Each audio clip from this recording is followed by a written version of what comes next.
before you even know it, the Crown Tundra is going to be here. Like, the next week is going to pass, and then it's the night before, and then it's just out. So what I want to do is go over all the information that we have about the Crown Tundra so far from the Datamine leaks. That way, everyone's caught up to speed. Everything is in one place. One thing I've been having to do for like the last couple months is say, hey, check out my video on the Datamine. Hey, we already know about this from the Datamine. Well, now it's so close to the release, let's just talk about the entirety of the Datamine, with a few exceptions. Like, we're going to go over the Crown Tundra decks, but I still say check out my video on the Crown Tundra decks, because then we're talking about over 100 returning Pokemon or something crazy like that. Also, what I want to do is dispel misinformation I've been seeing about the Crown Tundra. Tons of comments from people believing fake leaks, fake rumors, false information spread by fraudulent clickbait Poketubers. If you see any other information but this, it's a lie. And the crazy thing is, people will say that this isn't real. That as I cover this, people say like this is just another fake leak, even though if you have a copy of Pokemon Sword and Shield with the Isle of Armor DLC, this data is available in the game right now. It's absurd. Everything's backwards. These people then say, but I saw a rumor that said Megas are coming back. So if you end up enjoying the video, don't forget to leave a like, share it with your friends. That way everyone is caught up on the real information we have about the Crown Tundra. So let's get into it, starting off with some item shenanigans. Now, fortunately, we can kind of use the information we've learned over the last couple of months to fill in the gaps, or at least accelerate some of the information in this video. Like when this first came out, we had no idea what was going on. Looks like Game Freak prematurely added both returning and brand new items to their internal item arrays with DLC 1. Nice. Current max item ID, Mark Charm, 17 new items because of this, and here are all the items. So we can see that the key items, there's a lot of them, and they seem to work with story features in the Crown Tundra. It looks like there's going to be 4 stories in the Crown Tundra as we just go and explore this vast landscape wild area. So we have key item, other item, and then 2 other items. Now, we already know Galarian Slowking is going to be a thing, so that's one of the items.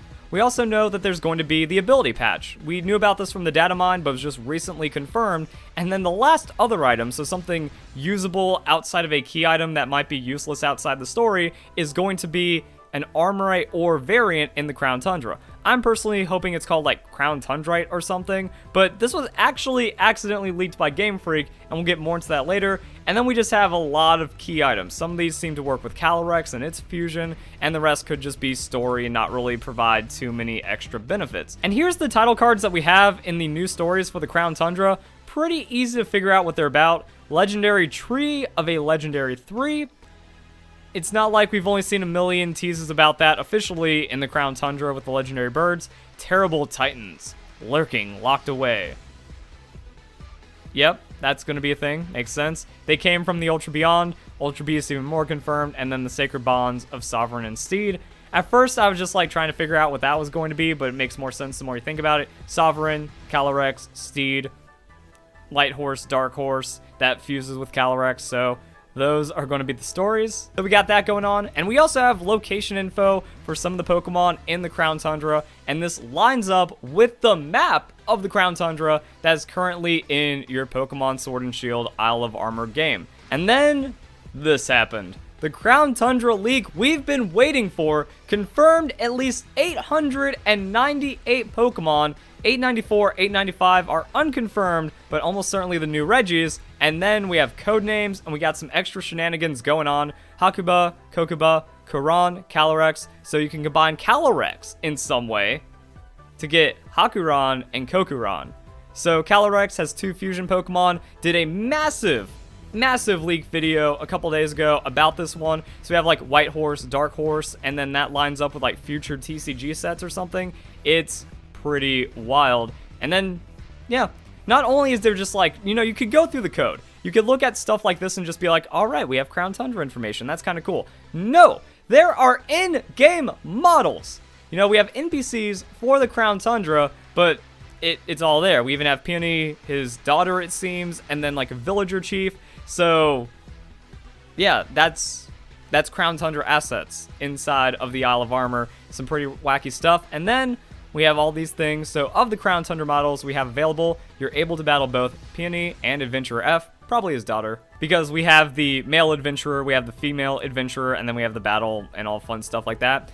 Then, Reveal Glass and Zygarde Cube item scripts are present in version 1.2.0. Yes, you can actually have a functioning Reveal Glass and Zygarde Cube in the Datamine, which also shows these other items are going to be in the game. So I've seen people that are saying like, well, how are we going to get the Therian forms, or how are all these other things going to work? Because the items are in the game. There's going to be ways of obtaining the legendary synergy items, I guess, you know, the items that work with legendaries in the Crown Tundra, because all the legendaries that come back with the Crown Tundra, and the game data is there for them. This also debunks Mega Evolutions, because while the Mega Stone item data is in the game, that's just how Pokemon's always been. Every item that's ever existed in Pokemon has game data, whether or not it's functional. It's just an item ID. So, Reveal Glass, Zygarde Cube, those are functional, Mega Stones are not. And then we have the big drop of information that is worth its own video, because that's a lot of Pokemon, and you can say quite a bit about almost each and every one of them,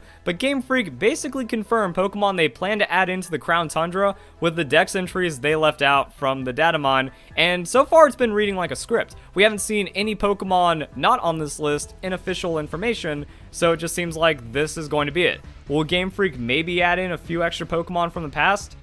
It's a possibility, but as it goes, this is the list we have for the Crown Tundra, and people are already going crazy. It's like, well, Regigigas, Galarian Weezing, that's going to be crazy. Archeops, other returning fossil Pokemon as well, that's going to be pretty wild. The exclusion of a lot of Gen 4 stuff has also piqued the interest of Sinnoh Remake fans, because where are the Gen 4 fossil Pokemon? Where are the Gen 4 starter Pokemon? Yeah, there's other things left out, you know, like Gen 2 starters, but overall, there's a lot of Gen 4 that's lacking, and then some other synergy with, like, other generations and stuff, but there's the list, guys. Have fun, go wild. I'm already looking forward to a lot of things. And then we got some item clarification. Thanks to recent discoveries, we now know that item 1592 is a usable item with the same functionality as evolution items. So, the weird thing about the Crown Tundra that kind of becomes apparent the more you get into the leaks is there's not a lot of new stuff, but there is a lot of stuff in the Crown Tundra. It's kind of weird. It's like, oh, there's only 3 other items, and it's like we have evolution item for Galarian Slowking, nothing to suggest other new Pokemon or other new item interactions, especially because if you go back to like the 890 something list that we have of the Pokemon, it's capped off by legendaries and maybe some room for some mythicals that'll be patched in later. But other than that, there's not really like anything big to find out about these Pokemon.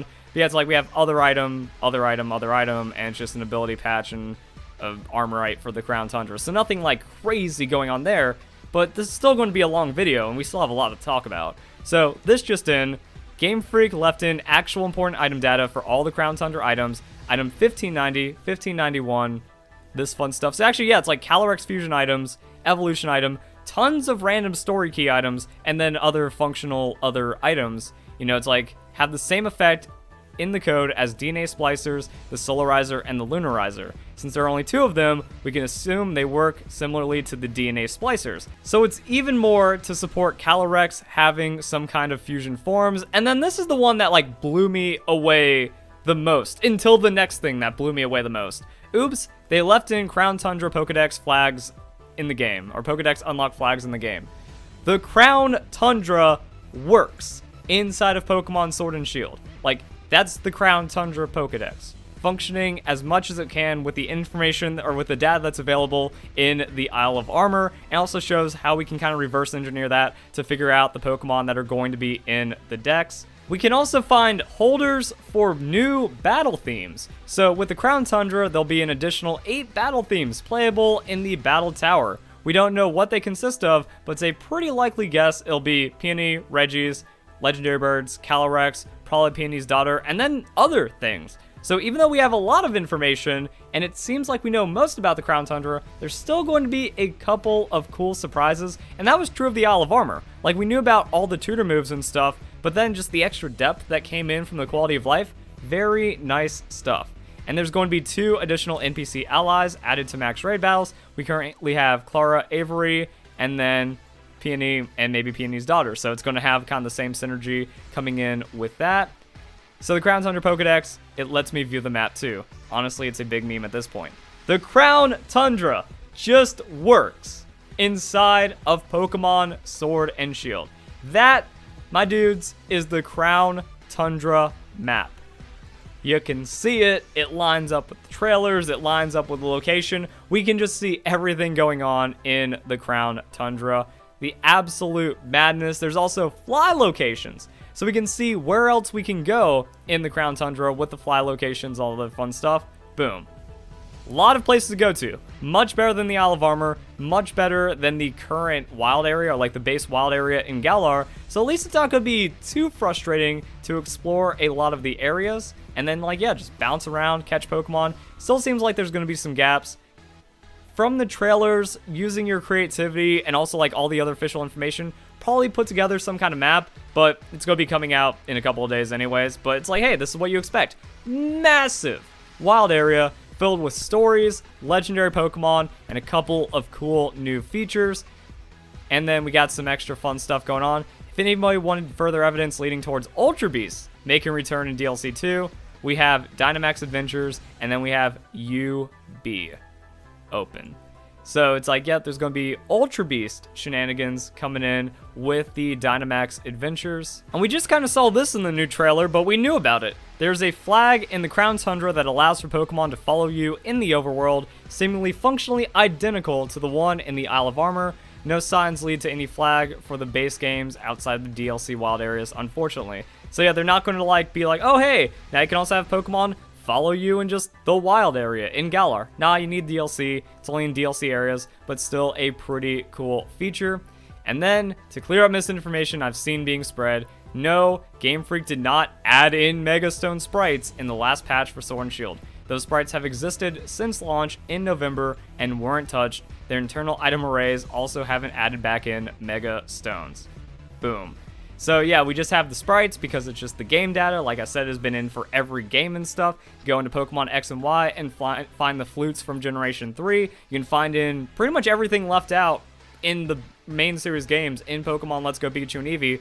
It's just item data. Sprites for every single item have existed in Sword and Shield since launch. An example would be the Dubious Disc. At launch, an item sprite existed, but it wasn't usable. 1.2.0 added it.